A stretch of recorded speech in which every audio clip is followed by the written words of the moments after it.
Welcome to the Doc and Roll blog with Dr. David Smith. And now, Dr. David Smith. Hi, this is Dr. David Smith again, and this is the Doc and Roll blog, episode 2. Last time we talked a little bit about fever, of course. Also the last time I was using the integrated camera in my laptop and the resolution was crappy. I got a lot of feedback about how I needed to fix the lighting, so I tried to address that. Yeah, I knew that there was a little bit of an issue, but I was just trying to get some content out there. And like I told you in the first episode, I don't know what I'm doing. However, I'm hoping that we can gradually increase the quality of these videos as I learn how to do some editing and get cool little effects thrown in here, maybe some graphics somewhere along the line as I talk and as I explain some things. Hopefully this will get increasingly better quality.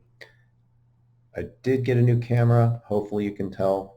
I did try to fix the lighting in here a little bit. Of course, now that I have a better camera, you can see how crappy my chair is, but this is my chair. I've had this for a lot of years. It needs to be recovered. Yes, I know. However, it's comfortable. It's where I like to sit. And then I'm surrounded by animals today. I will be really, really surprised if none of the cats make an appearance. So we'll see if we get away with 2 consecutive episodes without the cat's appearance. So today I just wanted to touch base on a topic that I will probably expand on in a later episode, but it is one of those topics that comes up over and over and over again. It is constipation, everybody's friend, yes. I wanted to hit constipation because we're right in the middle of the start of the school year, middle of the start of the school year. No, I'm going to leave that in. Anyway, and we tend to see a lot more constipation issues right in the beginning of the school year, probably just a few weeks in. One of the reasons, kids go to school, they don't like to poop in the public toilet.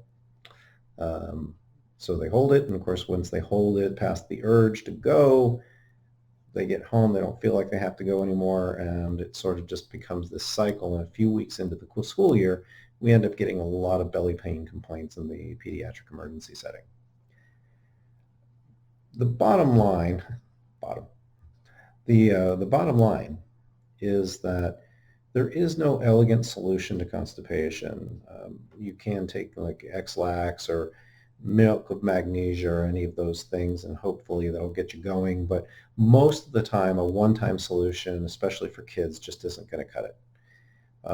We just don't have that magic bullet.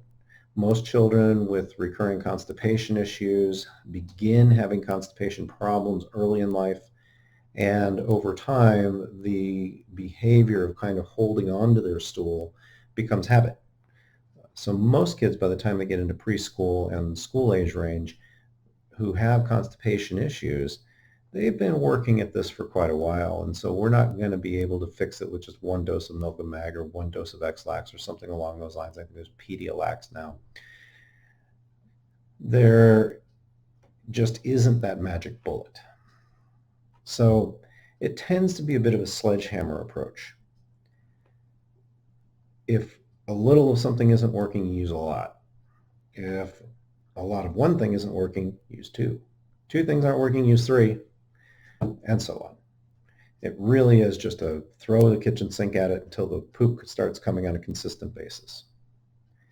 So why does this happen? Why are there children that have a lot of recurring constipation issues? And it usually starts somewhere at the transition from the first year of life to the second year. That's when we start to get off of the pureed foods in this formula. We get into table food. The GI system is very sensitive to change in rhythm, change in schedule, change in diet. So when you have this kind of a change, now the child begins to have some hard stool. Has some hard stool, it's hard to pass. Kids are smart. They don't do things that hurt. Adults do things that hurt. That's why we're dumb. But kids are smart. So the first time they have a bowel movement that's hard and difficult to pass and painful, they think, well, okay, next time I'm not doing that. Of course, they hold on to it. That becomes a bigger and harder stool to pass, becomes more painful. It only reinforces the idea this is not something I want to do. Over time, and this, we're talking about months to years, they become chronic stool hoarders. The rectum expands, it has less tone, and that means more stool can be in it before they even feel the need to go to the bathroom. And of course, they don't want to go to the bathroom if they feel the need to. So again, the cycle just keeps going in on itself. By the time they get into the preschool and school age ranges, sometimes they're actually soiling themselves, just little skid marks in the underwear because the liquid stool is seeping around it. And so they get these little squirts that come out on the underwear. And sometimes the parents are just wondering, can't this child smell himself? And the answer is no, he's gone nose blind. So once you get to that point, you're talking about having to work with a child for months before you're really going to get them going on a consistent basis. And the sort of the backbone of therapy is to use Miralax, which is a mineral powder. There's generic versions. Everything you need, by the way, to treat constipation is over the counter. It is truly rare that you would ever need to go to an emergency department. Miralax is a mineral powder that kind of pulls water into the bowels and softens up the stool by increasing the moisture content. And then you have mineral oil, which can coat the stool and make it easier to slide it out. Of course, you can increase fiber in the diet, but that can be a two-edged sword. If the child is not taking in enough fluids to compensate for the increased bulk, fiber will actually bind them up. So one of the biggest keys is making sure they're increasing the fluid intake, and that's what makes Miralax kind of attractive, because you can put it into, well, you have to put it into a fluid, usually of one capful and about 6 to 8 ounces of some kind of clear fluid, water, a clear juice, something along those lines. And you can even mix the mineral oil in with it. But that also increases the fluid intake, which helps if you're also increasing the fiber. The goal is to use the Miralax and mineral oil to get the stool to a pudding consistency and then leave it there. They want to make that stool soft and easy to pass.